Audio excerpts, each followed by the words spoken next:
Maju terus untuk catur Indonesia. Catur, yes. Indonesia, Jaya! yeay.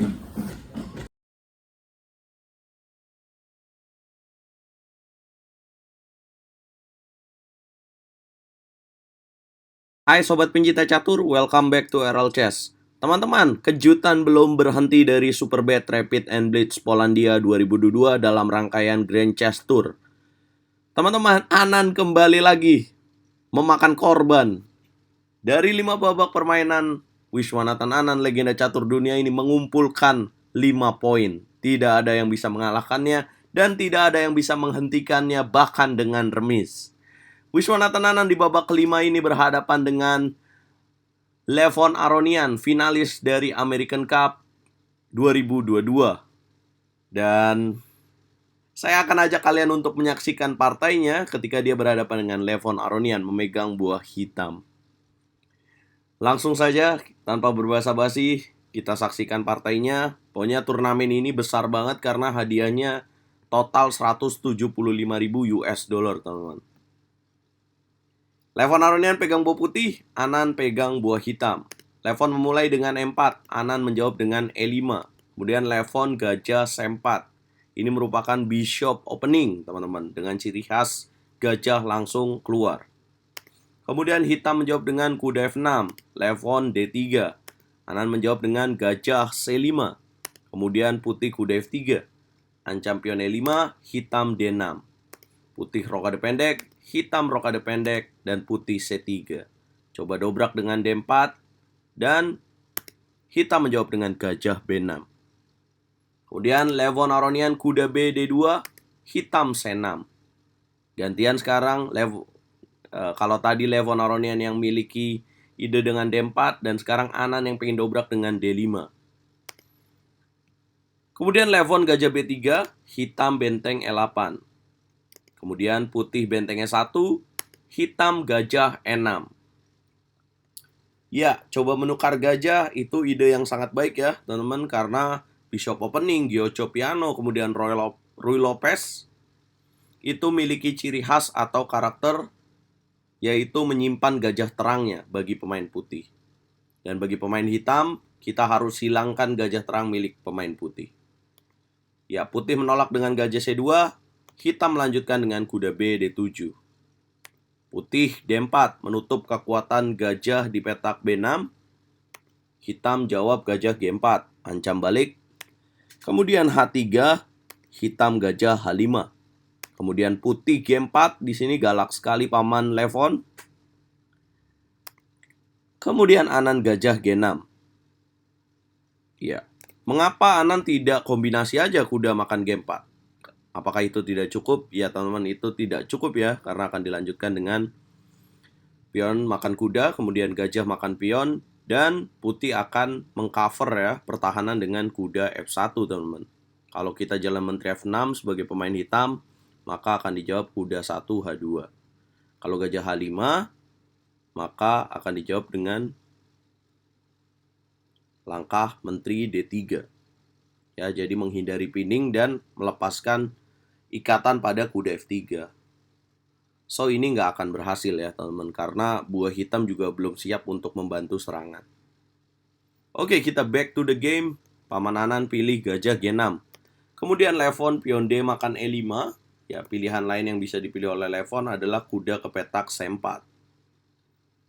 Ya, tapi Levon pilih pion D makan E5. Kemudian hitam kuda makan pion E5.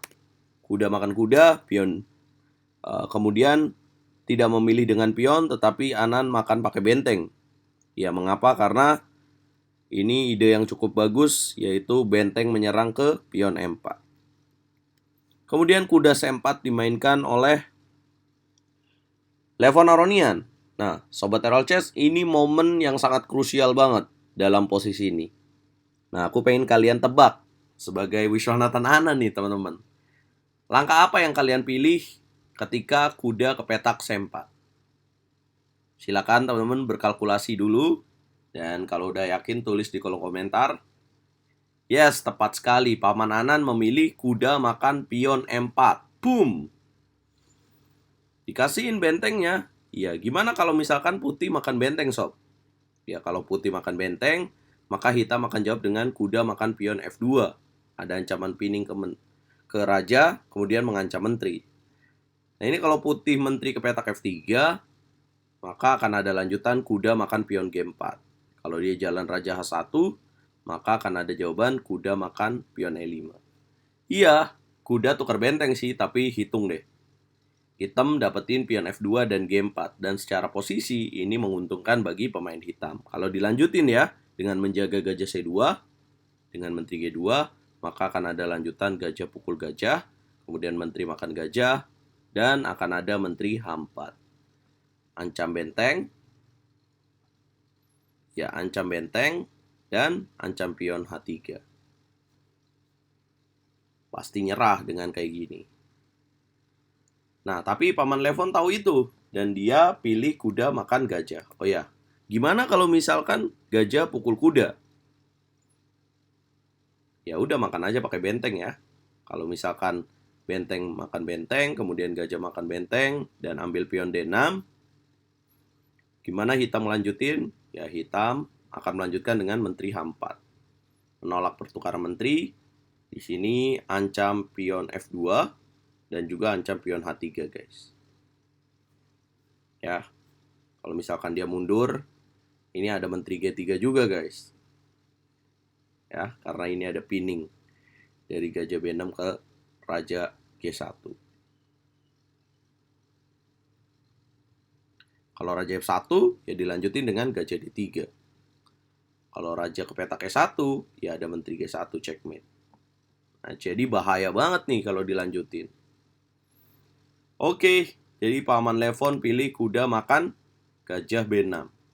Kemudian Anan melanjutkan dengan kuda makan pion F2. Boom! Gila sih ya. Iya emang. Tapi ini udah kalkulasi Paman Anan, teman-teman. Gimana kalau misalkan raja pukul kuda, sob? Iya, kalau misalkan raja pukul kuda, maka hitam akan melanjutkan dengan menteri H4. Boom! Skak. Kalau misalkan raja F1 karena harus menjaga benteng, maka akan ada lanjutan gajah pukul gajah C2. Ini kalau dimakan benteng jatuh, kalau misalkan menteri D2, maka akan ada lanjutan gajah D3. Boom! Nah, terpaksa benteng juga akan jatuh, sob. Ya, kalau misalkan dilanjutin menteri makan gajah, maka akan menteri makan benteng. Kalau raja G2, ya datang lagi benteng ke petak E2. Kalau raja F3, checkmate. Ya, jadi memang berat posisi ini. Dan ya tentu saja Levon tidak makan kuda, tapi dia pilih menteri D2.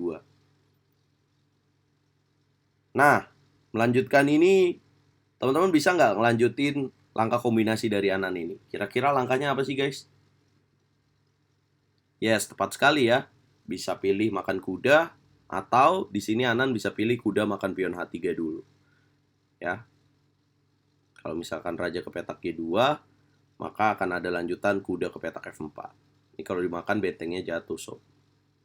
Misalkan dia raja G3, maka akan ada lanjutan menteri makan kuda B6. Nah, kalau makan pakai menteri benteng jatuh, kalau makan pakai raja, maka akan ada lanjutan gajah pukul gajah C2. Karena kalau benteng makan benteng bunyi skak dulu, guys. Oke, tapi dalam partainya Paman Anan pilih menteri makan kuda, sob. So, kalau menteri makan kuda di sini nggak bisa dimakan ya bentengnya, karena ada peraduan menteri, dan menteri juga mengancam raja G1. Kemudian benteng makan benteng, Anan melanjutkan dengan kuda makan pion G4, skak dulu Paman. Kemudian raja G2 dan kuda makan benteng. Oh ya, gimana kalau misalkan ditutup dengan benteng E3 ya, sob? Kalau ditutup maka ya dimakan aja ya. Karena ini ya kalau dimakan gajah C2 juga jatuh, guys. Dan pion sudah dan hitam sudah unggul pion banyak ya. Jadi akan menang. Kayak gini. Walaupun gajahnya beda warna, tapi coba hitung pionnya. Hitam menang sekampung, guys. Raja G2 kuda makan benteng, kemudian putih gajah pukul gajah, kemudian Anan pion H makan gajah dan menteri makan pion D6. Nah, lihat buahnya pasif, dua perwira di sini, benteng dan gajah. Inilah pentingnya perkembangan buah, teman-teman. Kemudian hitam melanjutkan dengan menteri B5. Dengan ide menteri masuk ke petak E2. Kemudian dijaga Menteri D1. Kemudian Anan melanjutkan dengan tutup kuda D3.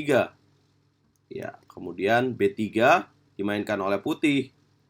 Dan Anan melanjutkan dengan Menteri D5. Boom! Waktunya masih panjang, tapi Levon menyerah di tangan legenda catur India mantan juara dunia sebelum Magnus Carlsen, Viswanathan Anand. Ini kalau dilanjutin gimana bang? Ya kalau dilanjutin Raja G3 maka Anand akan melanjutkan dengan Menteri D6. Ini banyak trikinya ya teman-teman. Karena kalau rajanya dapat skak dari kuda, Menteri di petak D1 akan jatuh juga. Ya kalau misalkan dia raja ke petak H4 maka akan ada Menteri F6. Kalau misalkan Raja G3 akan ada Menteri F2. Kalau misalkan Raja G4 akan ada kuda E5. Kalau Raja G5 akan checkmate dengan Menteri F6. Jadi Levon Aronian menyerah dan Anand sempurna banget. 5 babak 5 poin. Kemudian di partai ke-6 dia remis melawan Dudayan Kritov. So sampai selesainya babak ke-6 kemarin, tadi malam, Anand memimpin klasemen berjarak 1 poin dengan runner-up-nya yaitu Richard Rapport teman-teman. Anand mengumpulkan 5,5 poin dari 6 babak. Apa komentar teman-teman untuk performa Anand sejauh 6 babak ini teman-teman? Kalau saya bilang sih kayaknya Paman Anand perlu turun lagi ya ke turnamen secara reguler. Maksudnya lebih sering diundang ke turnamen. Karena wow, kalau dalam kategori catur cepat dan kilat ini luar biasa sekali ya performanya. Tinggal kita nantikan bagaimana ketika dia bermain catur klasik lagi berhadapan dengan Magnus Carlsen. Karena mereka akan bertemu di Norway Chess 2022 di Oslo atau di Stavanger biasanya. Kalau tahun lalu sih RL Chess streaming di Stavanger. Nah, emang ya nggak salah saya punya idola Viswanathan Anand. Keren sekali.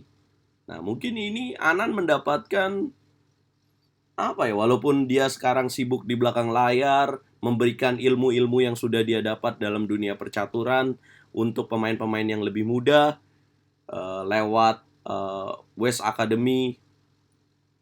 Kemudian Anand ya, dari akademinya Anand untuk membantu Gukes dan Pragnananda bisa tampil seperti sekarang ini.